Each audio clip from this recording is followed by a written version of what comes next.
measures are going to be announced, Sam? The cabinet ministers have been saying it. We know that more is coming. Britain will edge closer towards lockdown. Downing Street actually like to use that term. But listen, let's look at what the job of the Prime Minister is in just a few minutes' time. It is to shock the nation into behaving in the way they want, and people in this building want, which is to stay at home. I'd expect that the Prime Minister is going to hammer that message home time and time again, appeal to force people. Look at the problems that this speech has to solve. You've been seeing them on Sky News all today. Gatherings all over the place in parks, and breaking those that 2-metre social distancing rule that the Prime Minister talked about only yesterday. So much of London still feels open. On my way here this evening, there were traffic jams all over London. Boris Johnson wants essential measures. So that's the job of tonight, and we'll find out in a few minutes' time just how well he does. And will there be any difference between how London is treated and other parts of the UK? London is, as the scientists, the virologists and the medics say, the absolute epicentre of those ideas that you might sum up called North London. There will not be any road closures. There will not be wholesale transport network shutdowns in the speech that we're about to get, I understand. Boris Johnson instead likely to look to other measures, both to cajole and in some cases, our nearest neighbour on the continent, France, out fines on the streets for non-compliance. Yes, I mean, look, there are going to be lots and lots of questions about exactly how whatever the Prime Minister says is going to be enforced. I understand that actually the government are going to release some guidance fairly soon after the Prime Minister stops speaking in detail. But in the end, I think the lesson of the last weekend is that unless you force people Prime Minister wants, then they're not going to. So there's going to have to be some enforcement details. I suspect that Boris Johnson's slightly disappointed with the way that people have acted. He didn't want to do this. Last night in the press conference, he made collected digitally about the amount of movement that's been going on in London and elsewhere in the country. Frankly, we've seen that data too. It does show that way, come home now. Yes, the measures to stop the virus, partly just economically, it's in free fall, it's in collapse. If you're abroad now and wait any longer, you simply might not be able to get home, particularly if you're in a far-flung place in Australia or elsewhere. So get home. Very briefly, Sam, because we're going to hear from the Prime Minister in a moment too. The Prime Minister, you think, is going to stop short of what some... Good evening. The coronavirus is the biggest threat this country has faced for decades, and this country is not alone. All over the world, we're seeing the devastating impact of this invisible killer. And so tonight, I want to update you on the latest steps we're taking to fight the disease and what to help. And I want to begin by reminding you why the UK has been taking the approach that we have. Without a huge national effort to halt the growth of this virus, there will come a moment when no health service in the world could possibly cope, because there won't be enough ventilators, enough intensive care. Become seriously unwell at one time, the NHS will be unable to handle it, meaning more people likely to die time, so we can protect the NHS's ability to cope and save more lives. And that's why we've been asking people to stay at home during this pandemic. And though huge numbers are complying, and I thank you all, you must stay at home. Because the critical thing you must do to stop the disease spreading between households. That is why people is a day, for example, a run, walk or cycle, alone or with members of your household, any medical need to provide care or to help a vulnerable person, and travelling to and from work, but only where this is absolutely necessary and cannot be done from home. That's all. These are the only members who do not live in your home. You should not be going shopping except for essentials like food and medicine. And you should do this as little as you can. And use food delivery services where you can. If you don't follow the rules, the police will have the powers to enforce them, including through fines and dispersing gatherings. To ensure compliance with the government's instruction to stay at home, we will immediately close all shops selling non-essential goods, including gatherings of more than 2 people in public and other ceremonies but excluding funerals. Parks will remain open for exercise, but gatherings will be dispersed. No Prime Minister wants to enact measures like this. I know the damage that this disruption is doing and will do to people's lives, to their businesses and to their jobs. Things under constant review. We will look again in 3 weeks and relax them if the evidence shows we are able to.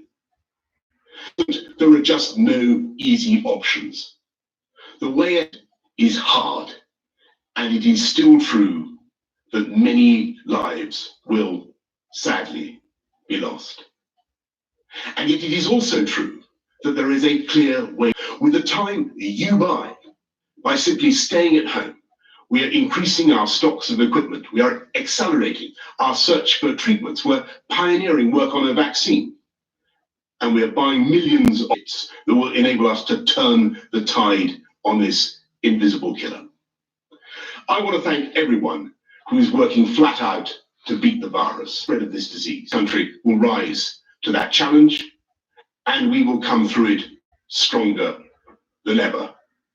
We need emergency to stay at home, protect our NHS, and save lives. Thank you.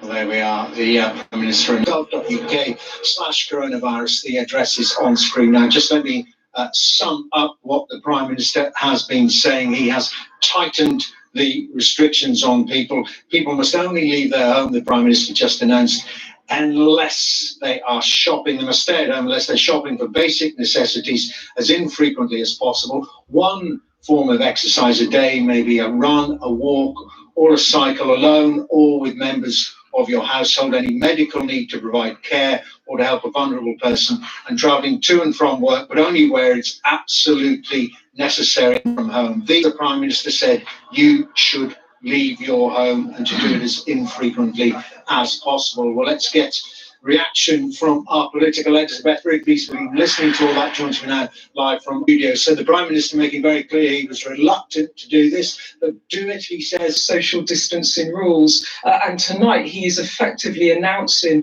a lockdown of the UK for 3 weeks. Ours is stay at home, to go out of the house for medical advice or to provide care for a vulnerable person or travel for essential work. But he also said with immediate effect to try and ban, unless you are with your family, you cannot socialise outside with other people. All social events are banned, including weddings and baptisms, funerals still allowed. And as you said, Dermot, in terms of how does the Prime Minister feel about it, he said in that statement, reasons other than the government have outlined, there will be further guidance coming tonight. But the Prime Minister said at the weekend that the UK was a matter of weeks, 2 or 3 weeks behind Italy in terms of the progression of the disease throughout the country, throughout our society. And now he is putting us on lockdown in order to try and stop the spread and to try and save lives, and critically to try and ensure that the NHS doesn't become completely overwhelmed. He talked about hoping to turn the tide. He talked about coming back to the front line. He talked about scaling up testing, and the government talking a lot today about getting proper protective medical equipment to the front lines, and of course also the national effort to try and get more ventilators up and running. Coronavirus, simply the speed and pace at which it ravages through society, and the Prime Minister now knowing that he really does have to try and slow the spread, to try and save lives. Actually, our political editor Beth Rigby on the new measures just announced by the Prime Minister. Let's talk to our Home Affairs correspondent Mark White, joins me now from our Westminster as well. And Mark, we want to talk about Yeah, I mean, there are some real practical difficulties, though, Dermot, in trying to account. The police have found in recent days these huge queues outside supermarkets, and again, overcrowding on the likes of the London Tube network. Because they're cutting back the services, there are certainly fewer people on the Underground, but because there are so few trains on the Underground, there are big queues, which flies in the face of what they're trying to do there. So will they, and I suspect they will in the coming days, come up with a process that ensures those who are involved in the most essential supermarkets themselves to employ security personnel rather than perhaps this being a police turn? We've seen the pictures here in the UK in contrast to the pictures in the likes of Italy, where people are being socially dangerous in terms of the threat of spreading this infection. And Mike, you said there's going to be more clarification, because I know people are already seeing it. People are going to have some very, very detailed and personal questions and seeing if we are going to hear from the First Minister of Scotland, Nicola Sturgeon, about further measures in Scotland. Received updated advice from our scientists and address. I wanted to take the opportunity to set out clearly and unequivocally what this means for Scotland. His position is set out clearly and comprehensively so that you, the public, know exactly what is now being expected of you. And they are unprecedented protection of all of us. Coronavirus is the biggest challenge of our lifetimes. Essential to slow down the spread of this virus. They are essential to reduce the peak impact of it. They save lives. So I ask for the protection of each and every one of us. That message now. From tonight, the only permissible reasons to leave your home are as follows. Firstly, to shop for basic exercise, again once a day, but to do so alone or with your own house. To essential work, if that work cannot be done. Of course, support is in place for businesses and their employees, and more, I hope, will be put in place for those who are. And to help ensure compliance, the following will now be required. Firstly, as I said earlier, all non-essential of funerals, which I'll come back to in a moment, must close too. We will publish shortly, unless it is part of a household or related to a this is, but I want to repeat that this is essential, and my duty to you means that I cannot shy away from telling you that and seeking your compliance. Which takes me to the issue of enforcement. As I said yesterday, I want people to think of this not as guidance or advice, but as a set of rules to be followed. I fully expect, it is no exaggeration, depend on all of us complying with these advice to people to cease and do the right thing. But within days, they will be able to follow that up with enforcement, which is likely to take the form of fines. The issue of enforcement will never be more than an academic one. I hope and expect that everyone will understand that complying with all of us looking out for each other. And this is a vital part of how we do that.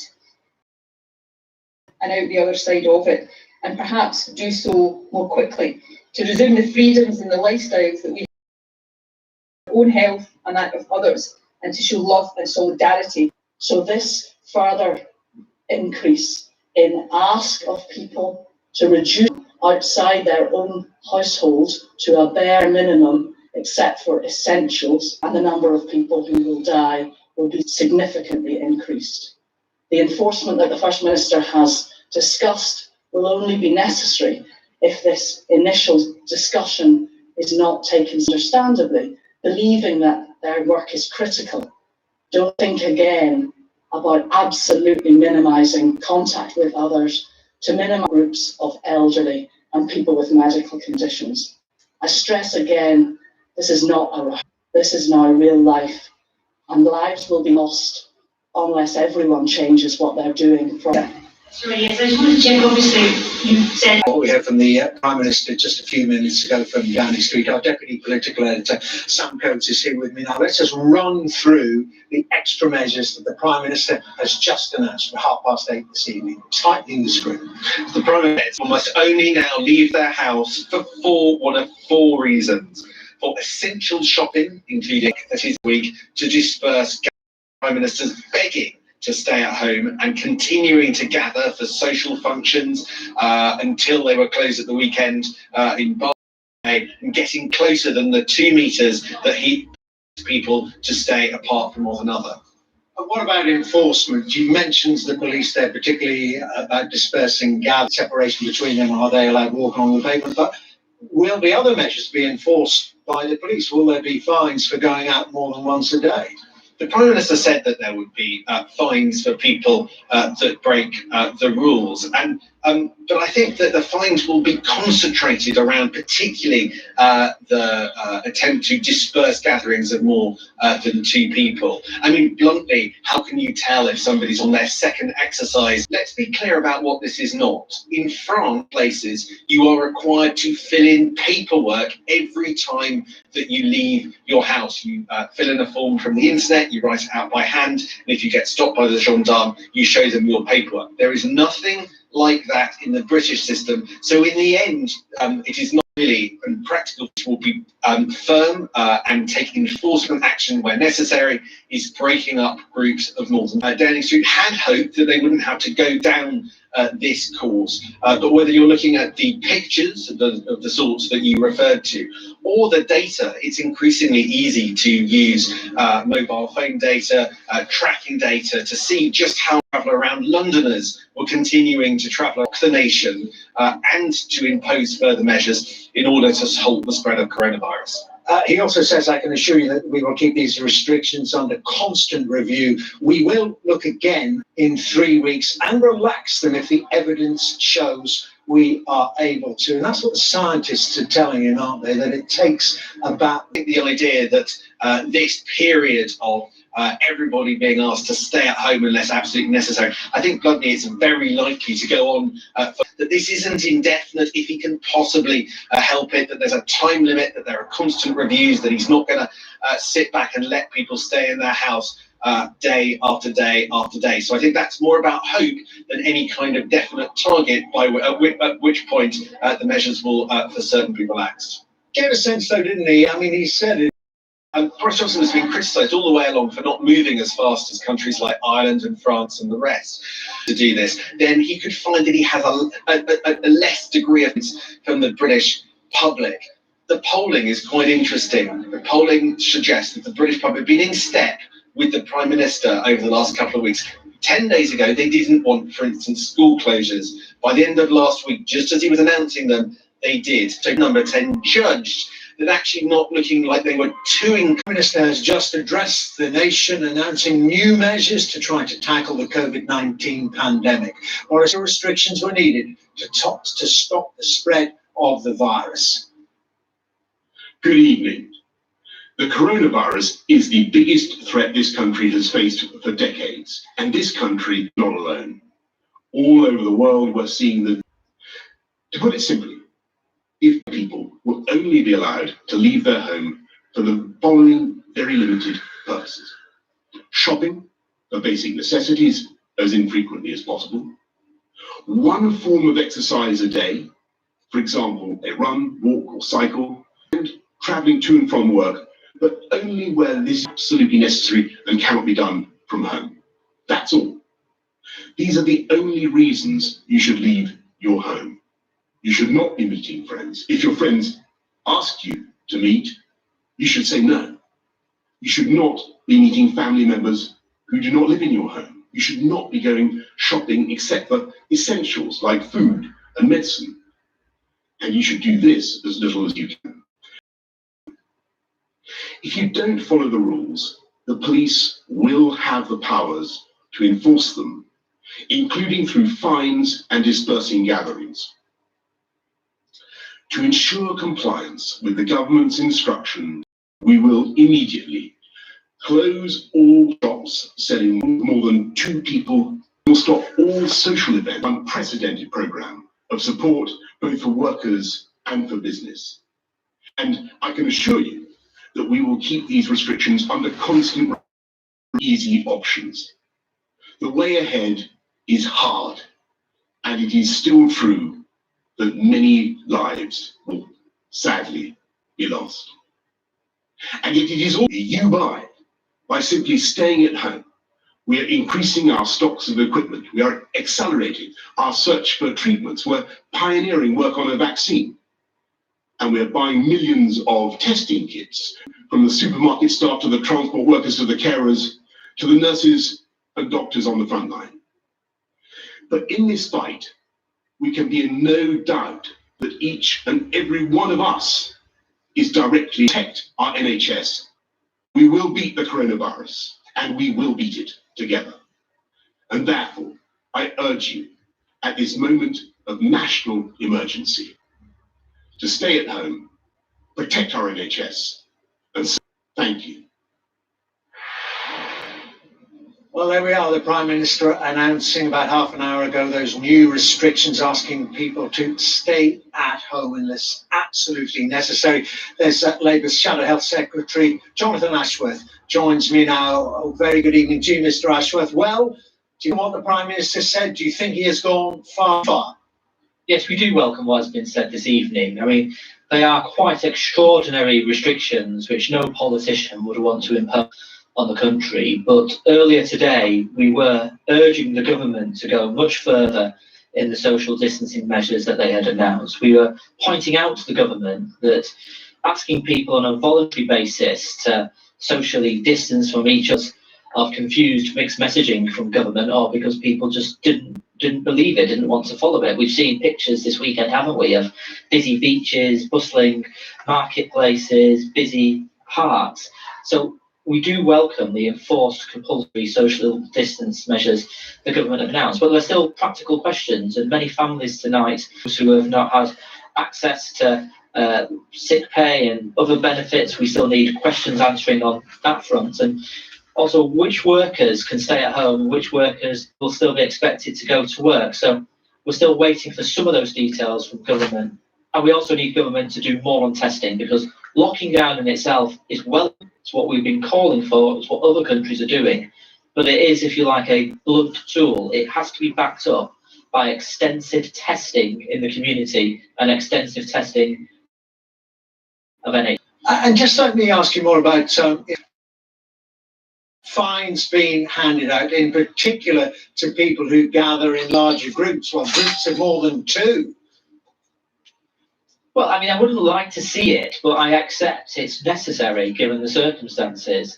I mean, no politician wants to turn our great country, which has always valued and celebrated individual freedoms and liberties. No politician wants to turn this into a restrictive authoritarian state, but this virus is spreading rapidly. It exploits ambivalence, and if people are not prepared to follow those social distancing guidance, possibly the government had to take drastic action. It's in France, in Spain, it's happened overnight in New Zealand, it's happening in Germany. So we urged this on the government this morning. So we're pleased that they've responded to the calls we were making. We've seen in other countries, you mentioned that, we've seen, particularly in France, people being fined on the streets for breaking these measures. Okay, we talked about gatherings. What about the Prime Minister said you can go out once a day for exercise? What else if you can't go for your second or third walk of the day? Fines? To exercise it in a day, these are all important questions, and it's why in the next 24 hours, the government needs to come forward with the details about how they're going to enforce the instructions they've made this rapidly. It exploits ambivalence, it thrives on inequalities. We have to do something to suppress this virus so our NHS doesn't become completely overwhelmed. We already know that our intensive care beds are filling up quickly, and we need to do something to save as many lives as possible. Well, I think fines is probably the most proportionate response. It's what's happening in other countries, but we're keen for the government, hopefully tomorrow, presumably in the House of Commons, to come forward and make a statement about how these different measures, fines. I mean, I don't want to fine people for going running. I personally love going running. I've run 3 marathons. Running is an important part of my life. I don't want to fine people for doing things like. More about these major concerns we're hearing from so many professionals within the National Health Service of their protective equipment. Would you like to have heard more about that, more measures taken? I mean, you're absolutely right. I mean, I was raising this in the House of Commons this afternoon. I mean, this weekend, doctors were literals and visors. You wouldn't send an army into battle without the proper army to build their own in many parts of the country. It cannot be right that doctors on the front line in our hospitals, which are quickly becoming very busy with coronavirus, have not got the protective equipment they need. That needs sorting out urgently. I put that to Matt Hancock in the House of Commons today. We'll be watching carefully as the government deliver on their Persist for the Prime Minister said he'd review them after 3 weeks. Well, I mean, look, we've got to be guided by what the experts tell us. I mean, you know, we're only going to defeat this virus by suppressing it, and then the world coming up with a vaccine. It could take some time for a vaccine, so To disperse any larger gatherings. No social events. Weddings and other ceremonies can be held. Funerals will be allowed to go ahead. Libraries, playgrounds, places of worship will all be closed. Some councils have measures. Plenty of questions as well about them, but there's going to be some clarification a bit later. That's right. No, it's fascinating to hear. First boss, about the next 2 weeks or so, has just tweeted. He clearly welcomes the measures, and there is those. And the government must close the loopholes to give security to all workers, including the self-employed. That is one of the outstanding, interesting questions of what Boris Johnson said this evening. He wants people to stay at home. He has closed non-essential either in private transport or in public transport. And clearly Labour zeroing in on that question. You have the construction sites all around raised as one example. And I think that will be one area where people might be a little bit unsure tonight. But otherwise, Labour echoing Boris Johnson's message to stay at home for all but the absolute essentials. Some lack of clarity, as you say, and as you've been highlighting in your interviews, over the enforcement. The one bit of enforcement that will be firm, I suspect, is the police dispersing gatherings of more than 2. That's quite straightforward. I believe that they'll take the powers in order for the police to be able to do that in the coronavirus bill that's going to get arrived quite soon in the coming hours. And that will tell us in much more detail about exactly what they expect the public to do now. The other big announcement further down the line, we don't know when, is on that issue which you touched on there, which Labour are highlighting, the people who have to go to work because they won't get paid because they're freelancers. They don't have jobs, even if they're essentially economically inactive. They're not doing anything. Who will get 80% of their salary up to £30,000. The question of 3 years.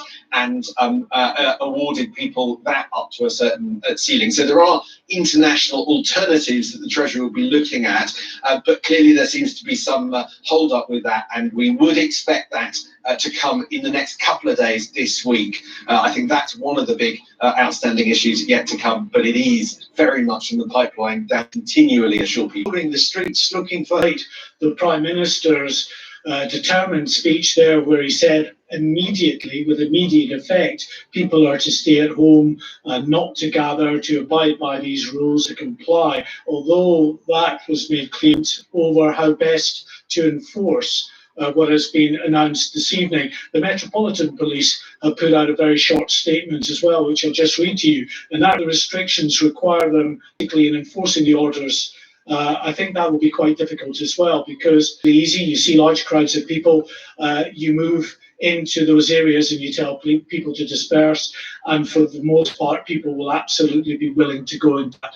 But the other issue about trying to ensure that people stay at home that evening or that I'm out of the house that evening, so will be quite difficult to enforce. And let's not forget the underlying here, the elephant in the room as far as the police are concerned, is that they have gone through years of budget cuts, which mean they are under strength. They are already dealing with a very significant reduction in violent, not just in London, but across, and seriously assaulting. Mark raised there at the end about police Federation. But first, want to bring back in our deputy political editor, Sam Coates. Of course, we were talking about the clarification that said more detail. This question you've been asking all evening about enforcement. It says right at the end that the government will be asked, every citizen is instructed to comply with the new measures outlined by Boris Johnson this evening.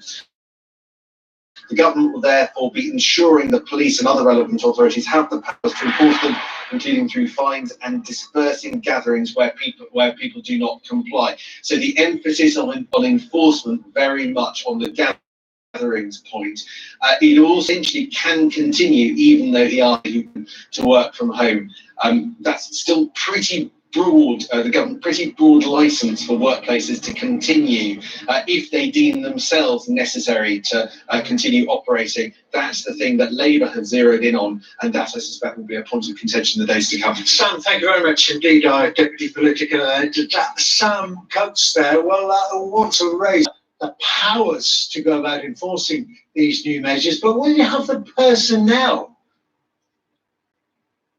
Well, good evening. It's going to be very difficult what is being put in front of us. For 1 minute, that my colleagues will rise to the challenge, because that's what we always do and it's what the public expect us to do. But when we talk about powers, say straight off the bat to the public is please, please, you've got to come with us on this one. You've got to help us with this. Otherwise, this is going to get... As Mark White has pointed out, cuts going on for many, many years now. These 20,000 new police officers. That's a good question, because we're seeing large amounts of sickness amongst our officers already in London. I'm sure across the country it's the same. And as you quite rightly point out, we haven't seen one of the 24,000 officers that we lost across the country.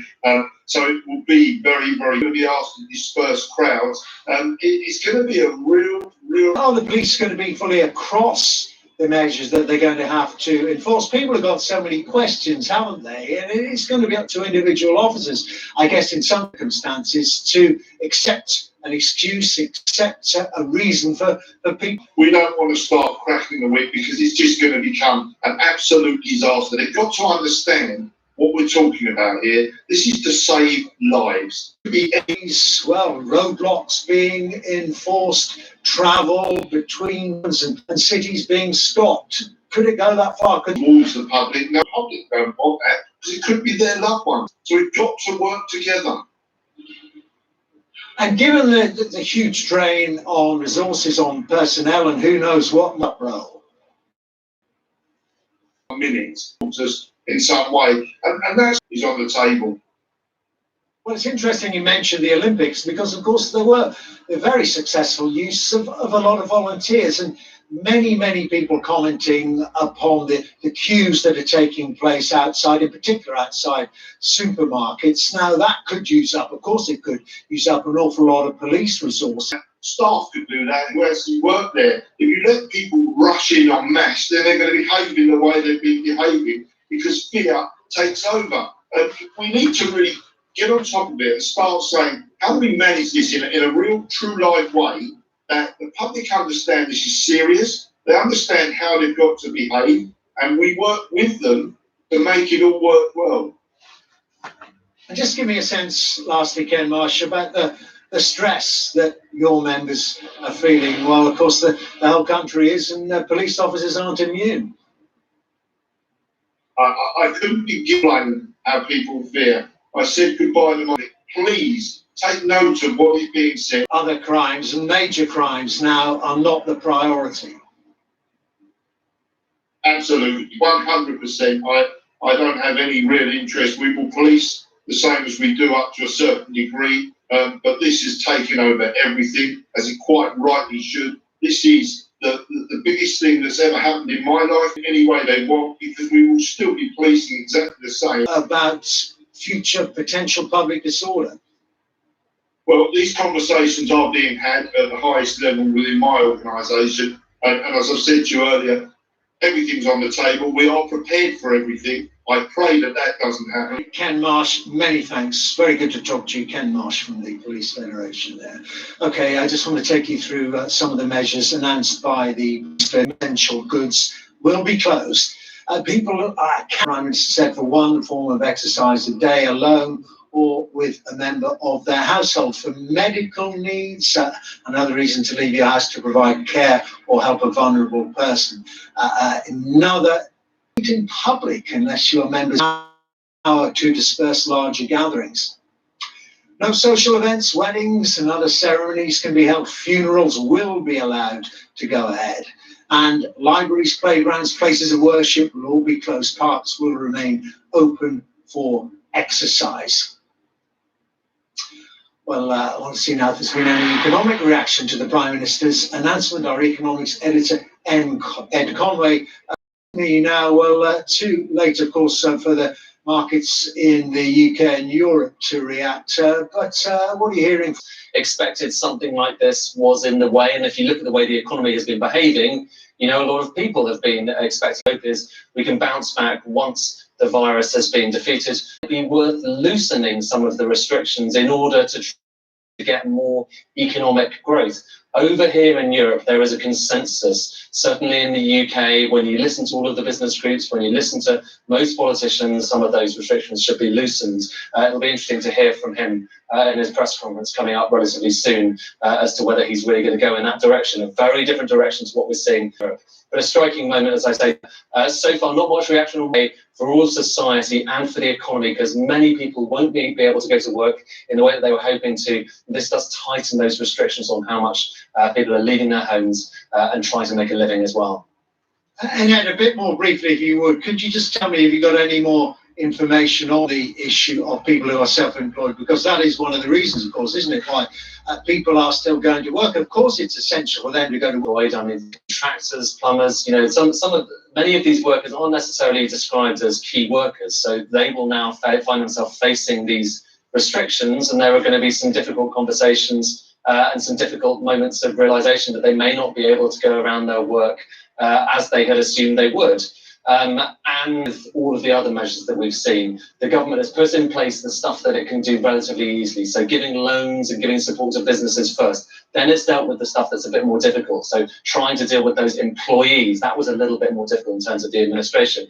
And now the most difficult of all is dealing with how much you give to self-employed workers. But as I understand it, the Chancellor realises there is an issue there in the course of the next few months, and it may well be months rather than weeks that we're talking about. Those lockdown procedures that you mentioned, 3 weeks was the timescale Johnson talked about, and Nicholas, where people are saying that kind of course, just taking taking economics first and medical side second, wasn't the right way to go. Thank you very much. Economics editor, that's obviously a scenic view of the centre of London. There you are. That is the White House. So one of the regular briefings due to take place there. We're keeping an eye on it. This conference gets underway, and when the president appears. So let's get more reaction now here to the Prime Minister's statement putting the country in lockdown for at least 3 weeks. We say that. Close eye on the cases that emerged and the data as it tracked up, but it necessarily would bring in stricter measures in order to keep that the NHS operating at its optimal to keep the most vulnerable safe. There's no roadmap on this, though, is there? What happens if these don't work? Well, what we've seen from other countries is that there is an impact. And I think the reason that these have been brought in now is that we are having our cases come in at a slower rate at this point than in Italy. And these are significant measures. We're quite clear that it will have a significant impact on members of the public, on employers, employees. But nevertheless, we know to only go out to shop for basic necessities, doing it to protect your friends and family. You're doing it most of all to protect the most vulnerable who may be in need of life-saving treatment from the NHS. Because if we don't do it, then the NHS might not be able to cope, and then all of us will be put at risk. In particular China and also South Korea, where some of the restrictions on people actually seem to be a bit looser than we just had imposed on us. But what they've done is test, and test again, as the World Health Organization is recommending. Well, absolutely, infection control must be at the but also tracking those in the community who have it and contact now. And there's a lot of research which is going on into it. Is what's called the serological or the immunity test, and this is the test which works out that even if you So if that comes in, the thought occurs that, well, we have two classes of people who will still be under lockdown, people who will still be under self-isolation, and those who've got their... How to bring that test in and how to use those who are able to go to work, who are able to help in hospitals more. And why then is it still government policy for most people who show symptoms of it, not even to bother the NHS, they certainly don't get tested, go for it? At the moment, it's a matter of priority. It's priority will be scaling up as quickly to ask people to stay at home for that length of time, especially at the scale. Now, then, most people who are infected with coronavirus will experience only mild or moderate symptoms, as we were just discussing, but some will get seriously ill and will rely on the NHS, therefore, to try to save their lives. And everything the government is doing to get people to stay at home is about stopping the health service from being overwhelmed, to ease the pressure on those doctors and nurses. Our science correspondent, Thomas, has more now on the NHS under pressure. Sky News, the first comprehensive analysis of patients needing critical care because of coronavirus, and it shows why hospitals are under such pressure. The Intensive Care National Audit Centre looked at scans. 139 of them were male. That's 71%. Their average age was 62, not as old as you would expect. In fact, 10% were in their 40s, 5% were in their 30s. But it can affect people who are even younger and were perfectly healthy. I had 0 symptoms. I arrived home on the 16th of March, on Monday, and by Tuesday I had horrific shortness of breath and an extremely hot temperature. By hospital now for this is the 5th day. 163 of the patients are still in critical care. 16 have died, but 17 have recovered and have been discharged.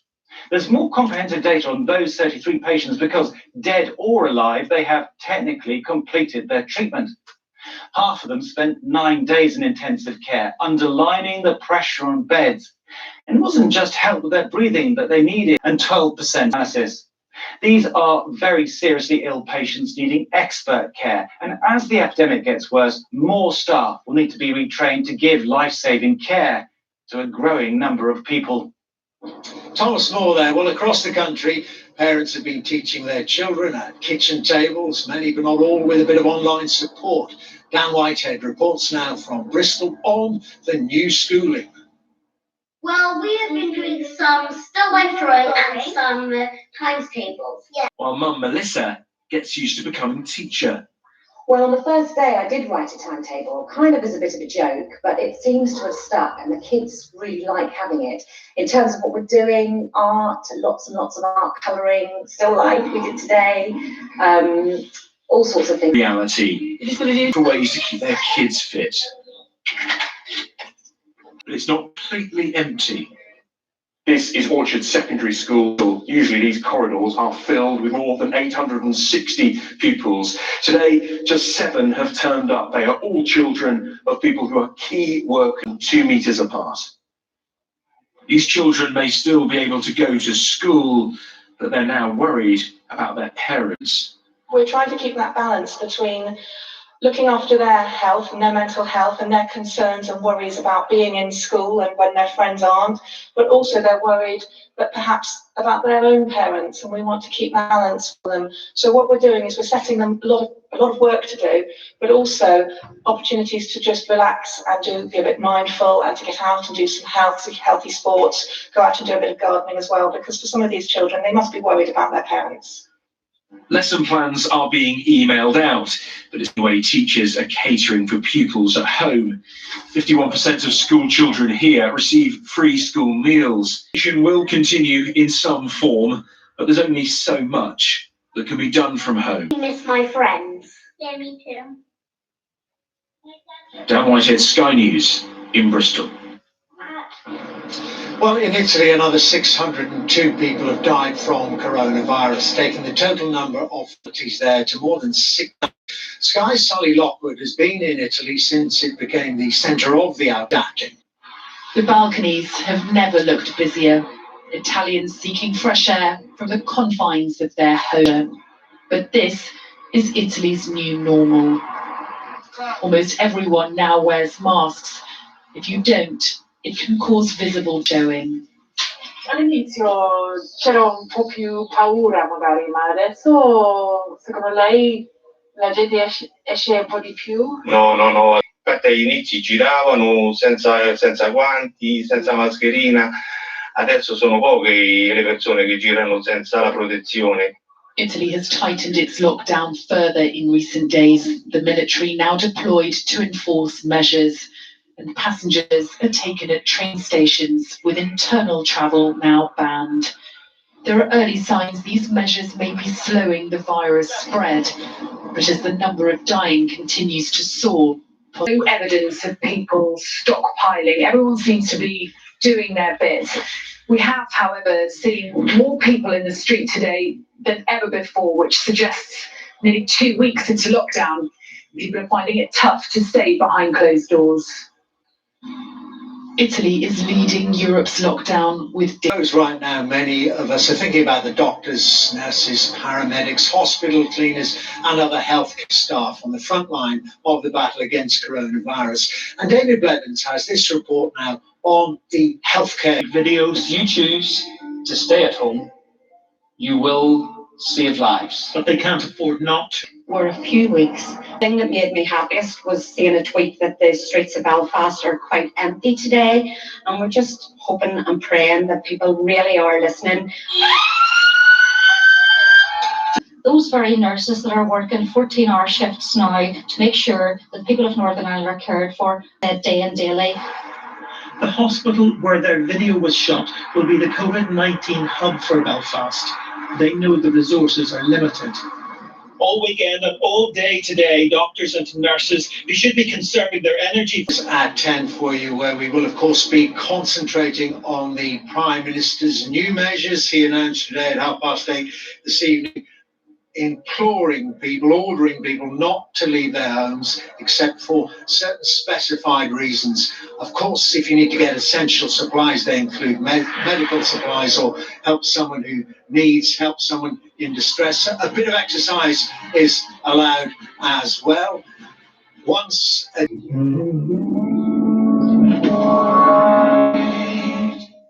could have danced all night. I could have danced, danced, danced.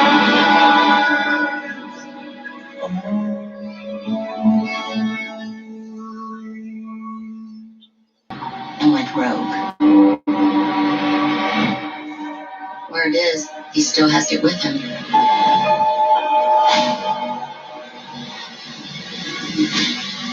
This essay is of extreme importance.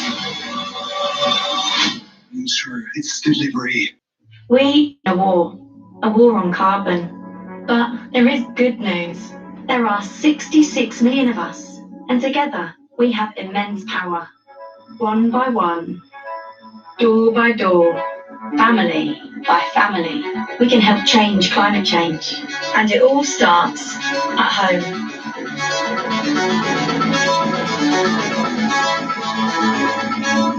OVO Energy, what we can. Your free daily chance to win a prize from 12 p.m. Be hard to top that, right?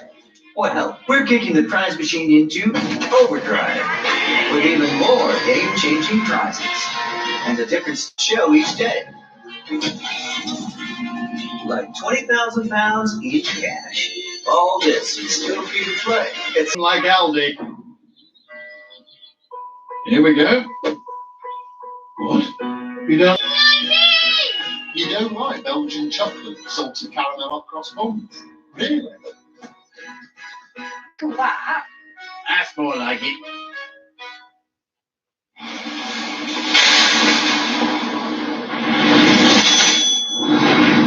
This is how we do it. She's not dead. She's not. This is not dead.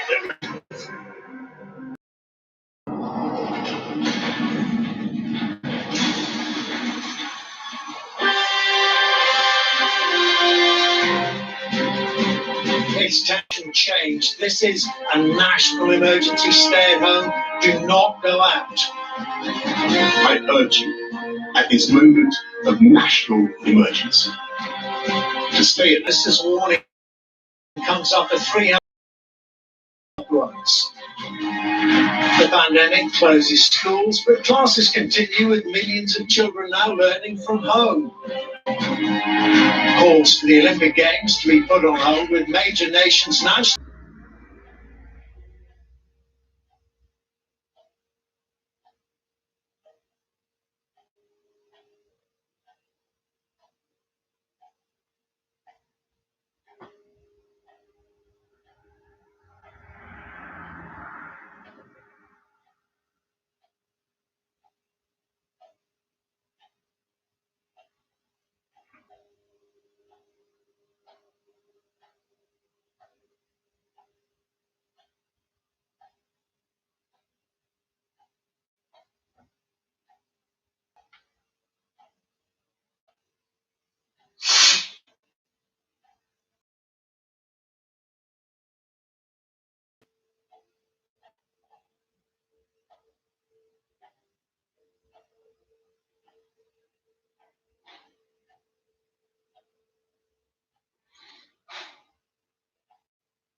Yeah, Larry.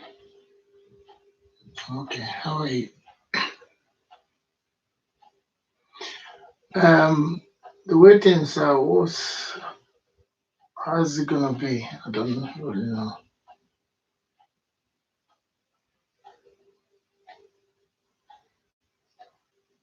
Hmm? Yeah.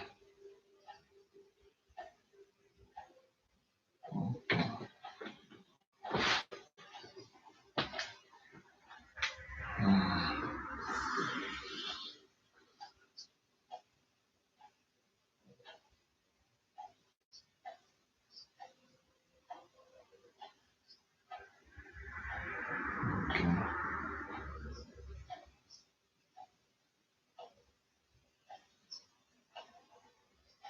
Hmm. Hmm.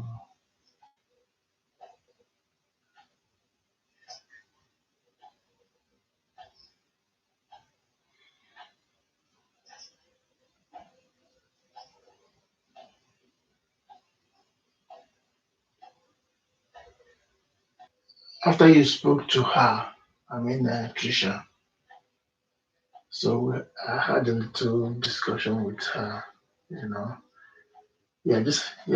This afternoon after you spoke to her. So picking up new carers doing their checking how fast we can get the DBS done, and then moving them on to do double up, and that covers up their yeah. Mm. Yeah, because some of them are dropping off and they're just like taking advantage of the fact that um, once you call and say you are feeling sick, they want you.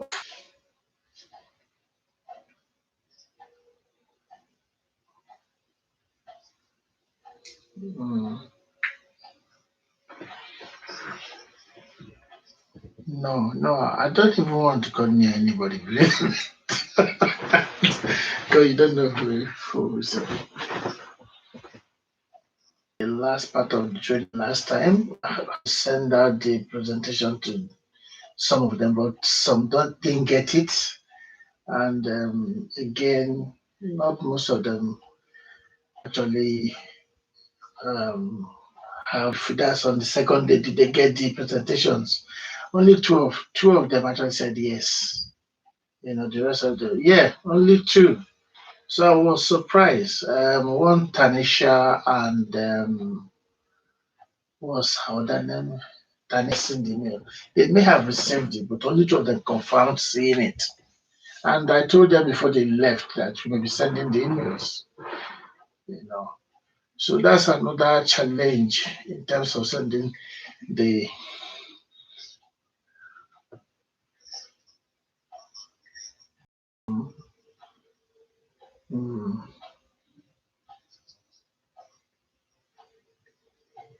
There are so many of them, but the thing is for them to assess around that for now could be when they call, get all the necessary information over the phone about doing their DBS. And then if any of the DBS pulls through, then the person can come straight into the office, at that moment, kind of brief them about the whole thing that they have to do and see who will be able to assess the training. But they do it for now. Like on last week, Wednesday, before I left, there was one of them that called and her availability was like, oh, too much, too good. But when I came back today, asked Joanne if there are a lot of challenges. Yeah.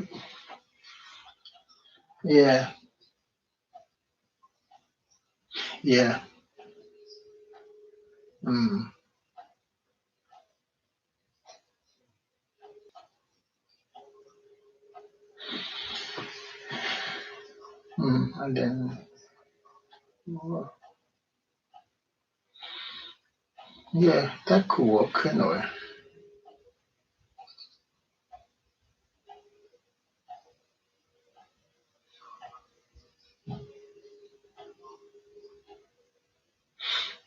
Yeah. No, that's true. But then now the way it is, getting them to come out.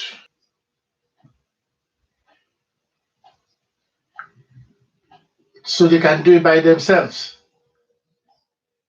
I think they do allow only employees to get that on, not just any individual.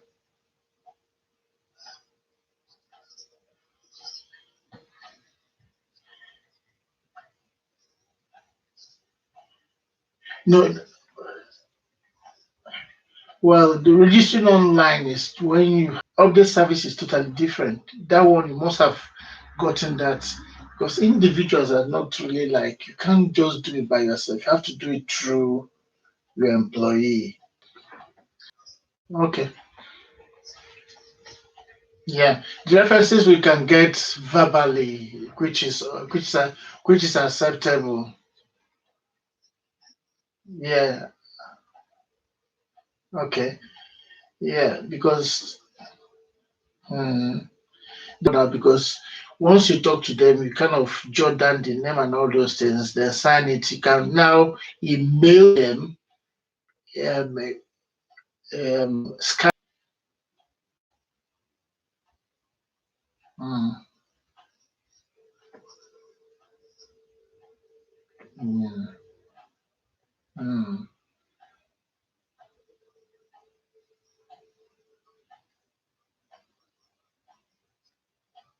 Yeah.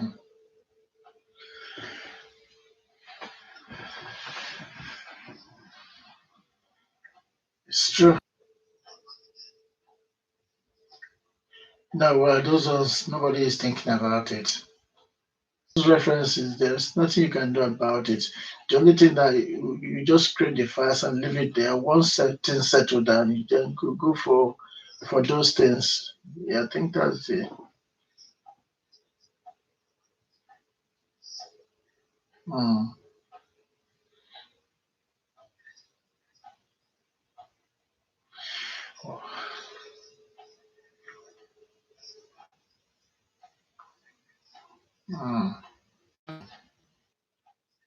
Okay, that's fine.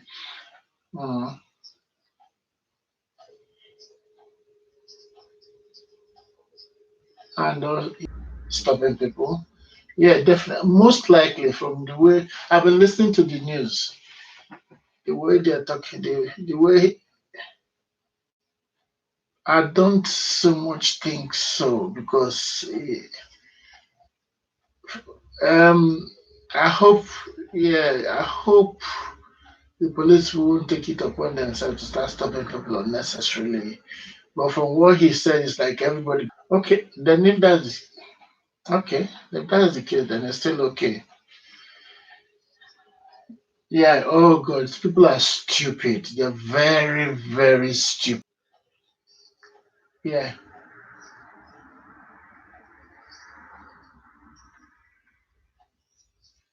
Okay.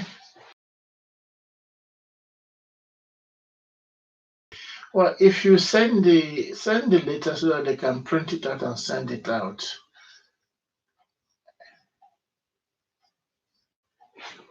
Okay. Then what the other thing you may have to do, the supervisors they got to go out and do care. Find a way to say that. You remember when we were in Barnet, sometimes when it is tough in the morning, I even have to go, people around you. I don't know. But it's yeah, because I noticed that even when they're struggling in the morning, everybody's sitting down there not doing anything. So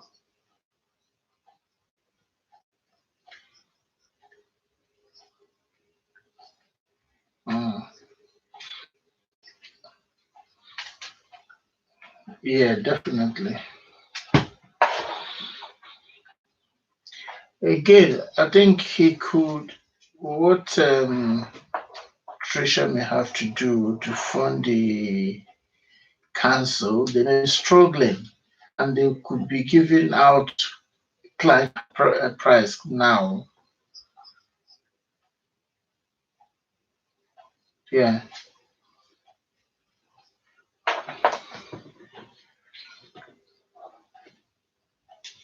Mm. Mm.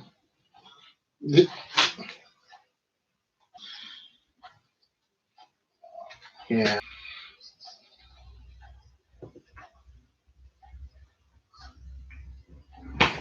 Yeah.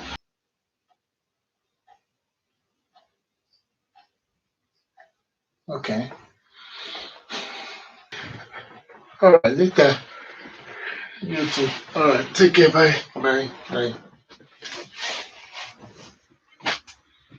Bye.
cold.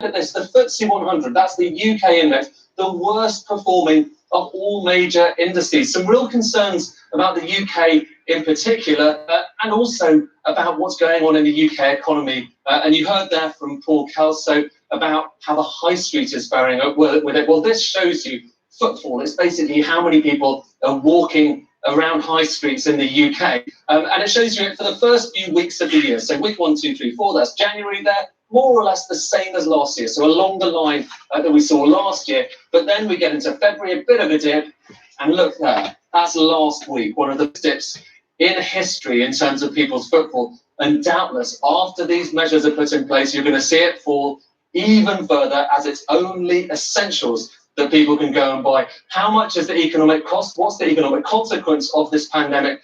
We don't yet know. That's the truth of it. We can only see that people in markets are concerned, and that we're starting to see a reaction from people around the country, but doubtless there will be a very deep cost indeed.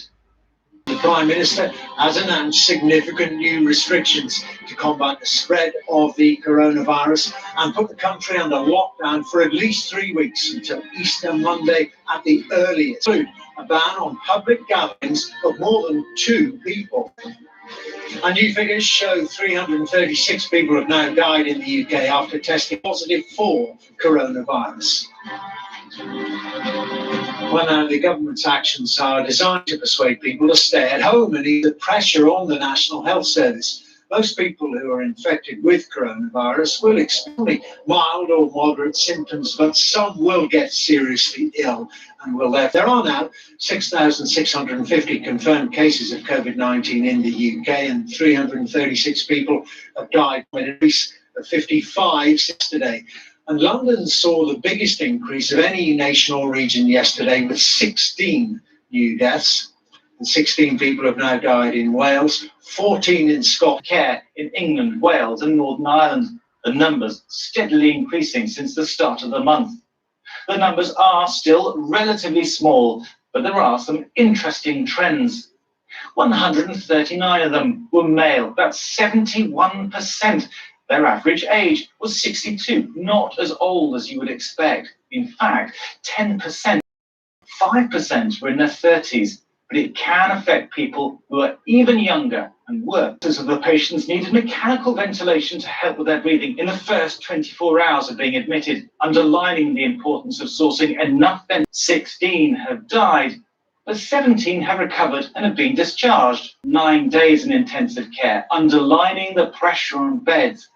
And it wasn't just help with their breathing, but 79% required ill patients needing expert care. And as the epidemic gets worse, more staff will need to be retrained to give life-saving care to a growing number of people. Thomas Moore there. And of course, all these statistics mentioned in his report are real people with loved ones, hoping they'll be among those who survive. But more families are now coming to terms with losing a family member. And as restrictions get tighter, more... He was 82, a retired bus driver who had diabetes but still went to the gym and seemed otherwise healthy. Speaking to us from their home. See the symptoms after they diagnosed him. It's like his breathing and stuff had changed. As a nurse who works on the front line, Sherelle knew what would have to happen to her dad. And they kind of moved him into a bay with a load of other patients that were positive as well. And then after that, they shut down the hospital. Then we were able to. It meant a man who lived for his family had to die alone. Very difficult. Just not wanting to be on his own. Definitely very upsetting that we weren't there. That's what. For the dad who... We can't do anything because nobody's really sure of us. But the truth is, more will die. And each life lost leaves a family bereft. Becky Johnson, Sky News, Birmingham. While concern about the mounting pressures on the NHS is forcing the medical profession to take unprecedented measures, new protective equipment is being sourced, although too, the way the virus is changing healthcare. It is a last resort because moving is risky at the best of times.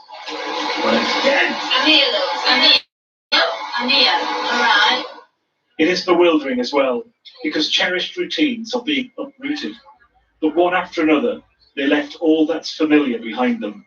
We've come here today to assist this care home in moving vulnerable patients, hopefully into easier isolation. Sickness today, staff isolating.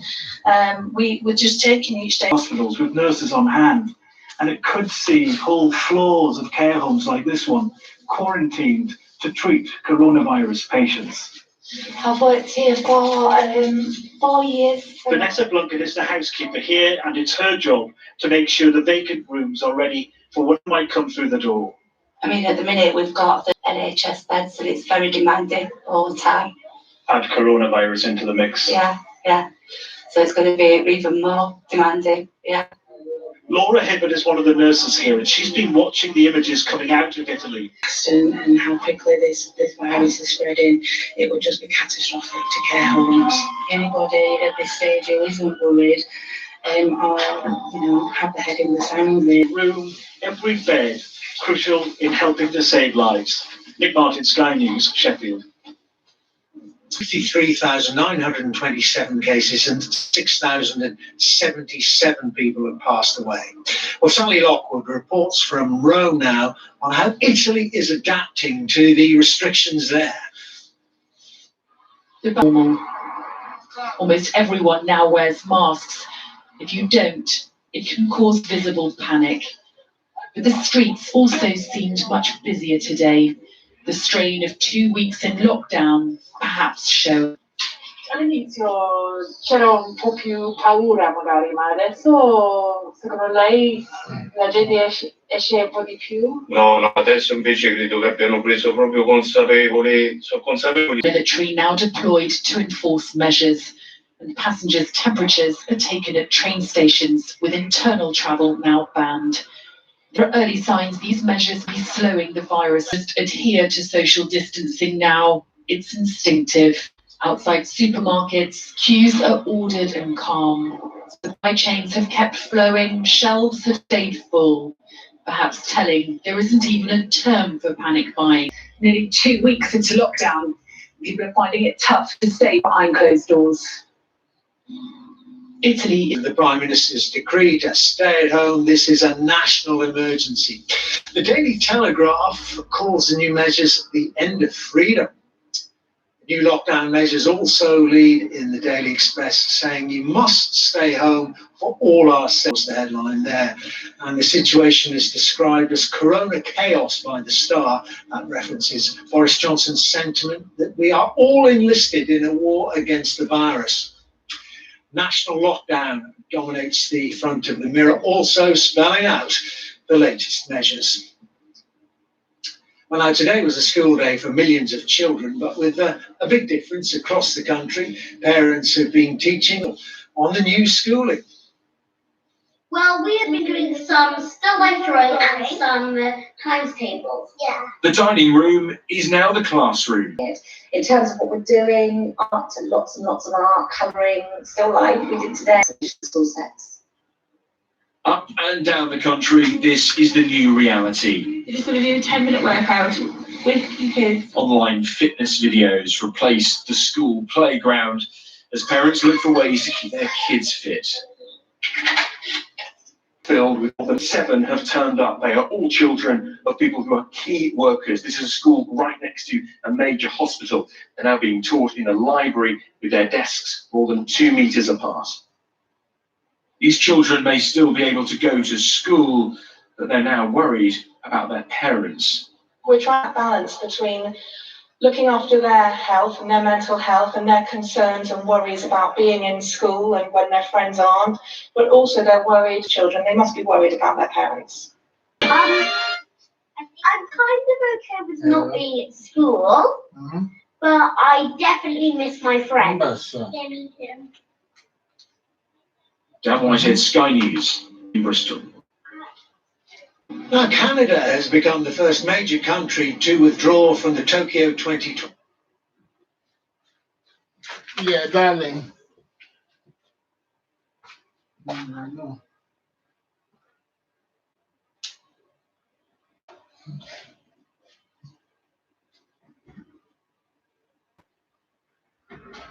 Yeah, oh my God.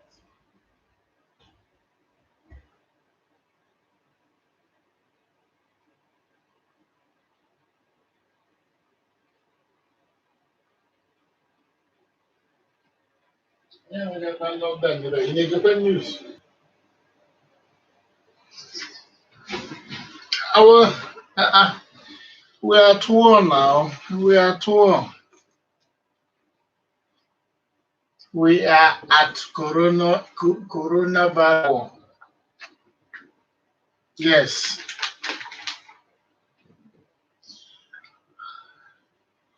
So everybody's.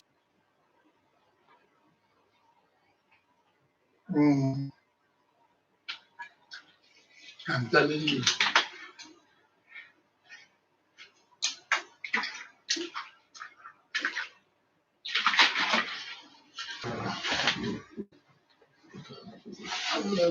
There's electronics. You can get with the radio now. More than two people in a place, in a public gathering. Police can find you on the spot. The bell no news key DJ in your conscience. I'm not like it.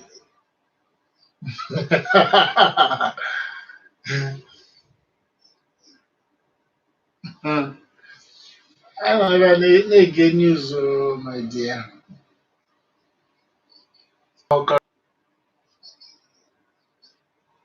Sky can no man day.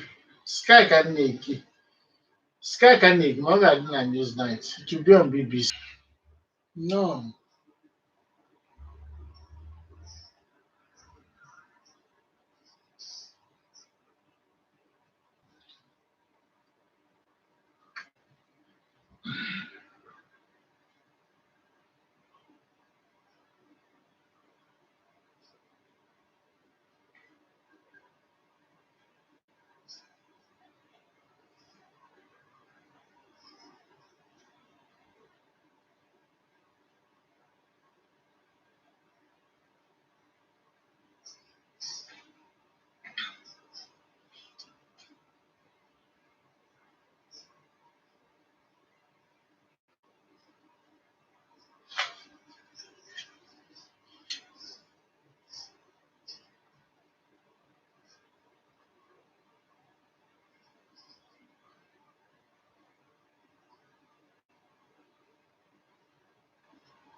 Yeah.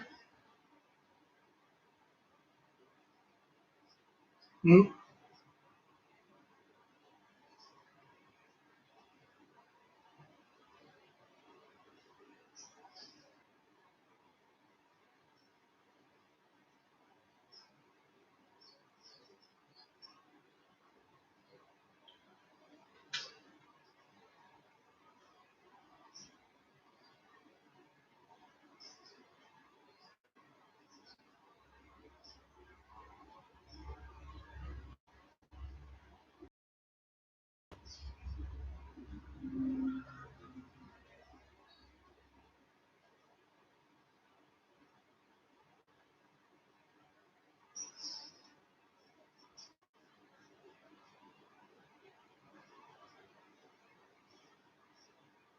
Eh?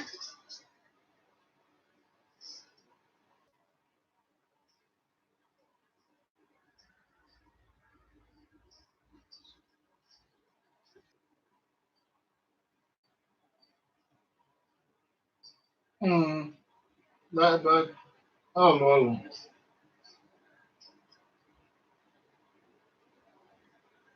na-agbanye n'ime my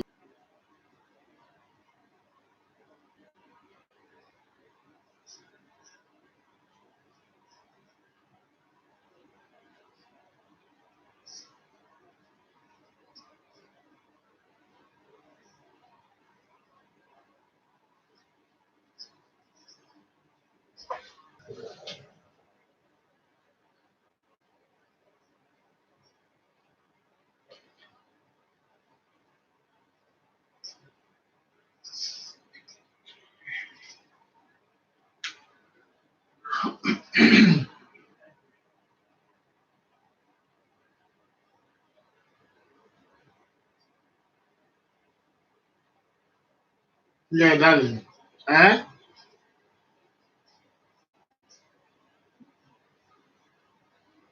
Go give her.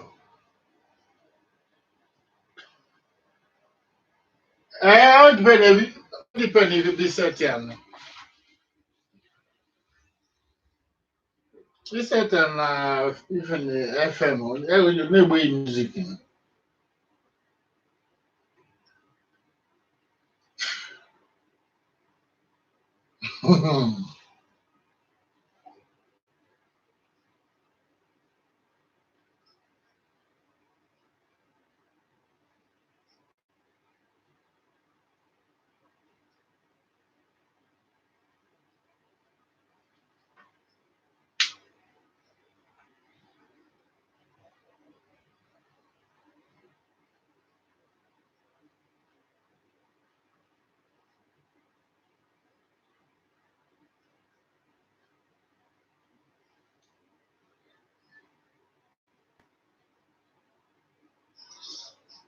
Good.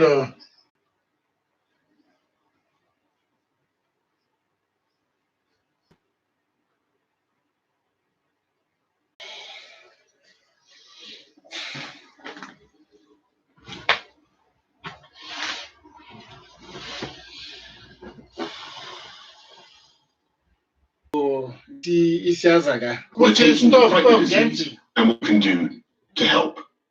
And I want to begin by reminding you, virus, there will come a moment when no health service in the world could possibly cope, because there won't be enough ventilators. And as we've seen elsewhere in other countries that also have fantastic healthcare systems, that is the moment of real danger. To put it simply, if too many people become seriously unwell at one time, the NHS will be unable to handle it, meaning more people are likely to die, not just from coronavirus, but from other illnesses as well. So it's vital to slow the spread of the disease, because that is the way. The time has now come for us all to do more. From this evening, I must give the British people a very simple instruction. You must stay at home, because the critical thing we must do to stop the disease in your household, any medical need to provide care or to help a vulnerable person, and travelling to and from work, but only where this is absolutely necessary and cannot be done from home. That's all. To meet, you should say no. You should not be meeting family members in your home. You should not be going shopping except for delivery service where you can. If you don't follow the rules, the police will have the powers to enforce them, including through fines and government's instruction. And other premises, including libraries, playgrounds, and outdoor gyms and places of worship, will stop. All gatherings will be dispersed. No Prime Minister wants to enact measures like this. I know the damage that this disruption is doing and will do to people's lives, to their business. And I can assure you that we will keep these restrictions under constant review. We will look again in 3 weeks and relax them if the evidence shows we are able to. But many lives will sadly be lost. And yet it is also true that there is a clear way through. Day by day, We are strengthening our amazing NHS with 7,500 former clinicians now coming back to the service. With the time you buy by simply staying at home, we are eating our stocks of equipment. We are accelerating our search for treatments. We're pioneering work on a vaccine. And we're buying millions of testing kits that will enable us to turn the tide on this invisible killer. I want to thank everyone who is working flat out in this fight. We can be in no doubt that each and every of us is to protect our NHS and to save many, many thousands of lives. And I know that as they have in the past, so many times, people of this country will rise to that challenge and we will come through it stronger than ever. We will beat the coronavirus and we will beat it together. And therefore, I urge you at this moment of national emergency, stay home, protect our NHS and save lives. Thank you. Now, why? So, a remarkable statement from the Prime Minister declaring a national effort to control the spread of coronavirus and protect the NHS. Let's take a look then at...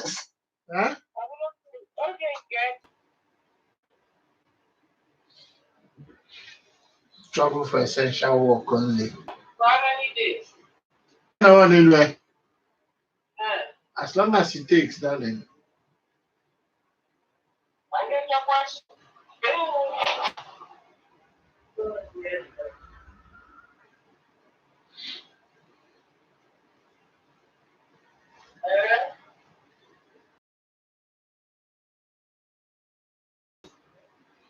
Is preserved, but it can only really be preserved if everybody acts responsibly. But too many not listening as the death toll grows. British First Minister setting out just how hard it will be. They are unprecedented. The amount effectively to what has been described as a lockdown. Unprecedented health crisis which requires unprecedented action of workers. Schools have been shut, bars have been boarded up, and now the government's ordering us, not asking us to stay at home. These are huge economic and social shifts, but first and foremost, this is a health war.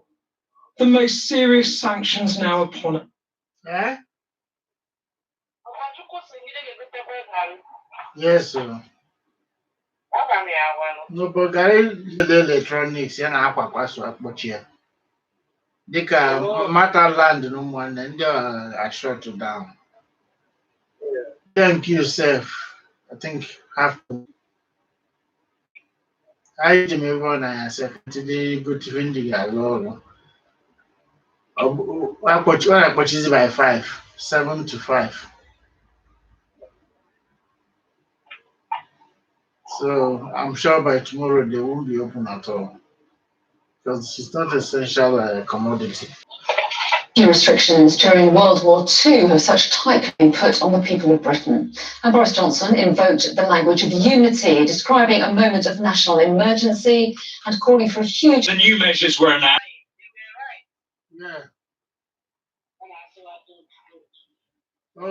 Panic, but no, but the stores are not closed. Stores are not closed.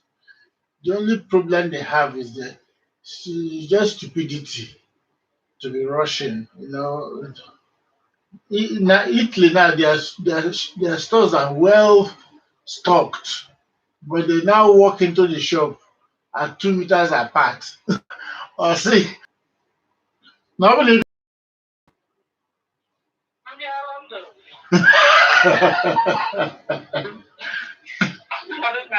No, from tomorrow I'm gonna be wearing it.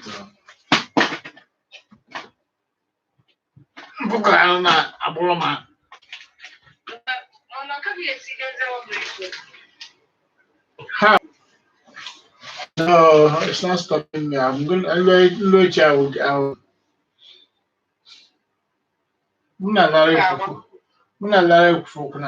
now we won't let us tell that they should distribute it to all the care.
Right? Well, we're kicking the prize machine into overdrive with even more game-changing prizes and a different star of the show each day. The most popular online casino. This was not my good choice. You might as well let us do this. You guys aren't very good at this, are you? Shut up. Sounds intense. It can be. Brand new Hitman. All out on Wednesday. We all have our heroes. And right now, many of us are thinking of the doctors, nurses, paramedics, hospital cleaners, and other healthcare staff on the front line of the battle against coronavirus. David Blevins has this report on our healthcare heroes. You will save lives. But they can't afford not to. Play your part, save a life, stay at home. Frontline staff who were off duty came in to record this message, an indication of how much is at stake. We're a few weeks late. We're probably a week or so behind Spain, and that's where we've seen really things just The reach we got, it's well over 1.5 million views. So really are listening. Today, they're on the for Belfast. They know the resources. All weekend and all day today, doctors and nurses who should be conserving their energy for what lies ahead have been flooding social media with the same warning. Your actions today will have consequences very quickly. Their message is clear. This is the week. Sky News in Belfast.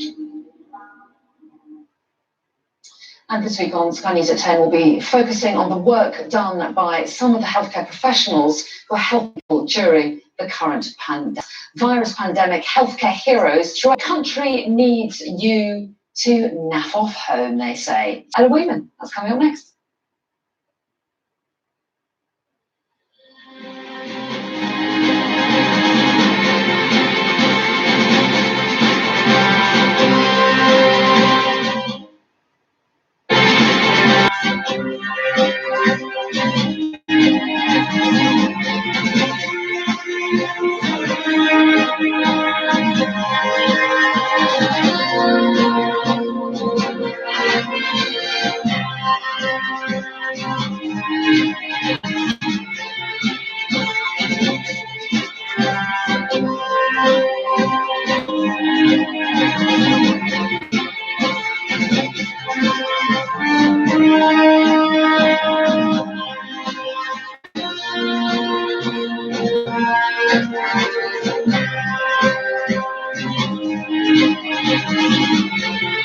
To all your family's cars. The commuter. The team bus. The electric one. You could save 20% with our multi-car policy. Dust and hair is part of every home. So it's cleaning with Easy Reach Flexology, 2 interchangeable batteries, and up to 80 minutes runtime. It's never been easier to deep clean your home. From the with the new anti-hair wrap cordless, only from Shark. Your carpet contains deep down dirt that vacuuming alone can't remove. For a deeper clean, you could try washing it like your clothes. Or you could buy this. Vanish Gold Carpet Care. Trust Pink, revive carpets. For you, Clarins Double Serum, our most powerful anti-aging concentrate. Pores and fine lines appear reduced for visibly younger looking skin. Serum, the UK's #1 serum.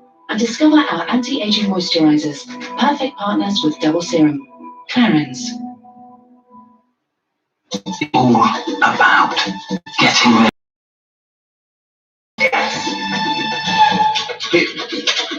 Hit. When the time is right, hit. I like to double down. Hit. There are few things more exciting than a spinning wheel. I'm going for red. Definitely red. Okay, black. Change the way they bank. Starling Bank, helping business fly. You have something to tell you. We've been seeing each other. Oh, that is revolting.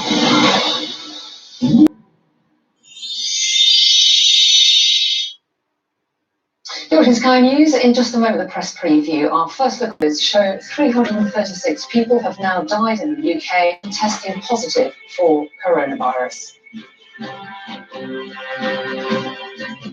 Hello there, you're watching the press preview. Our first look at what's on the front, Ella Whelan, who are tonight joining me from their home. So welcome to both of you. So let's take a look then at, hi there.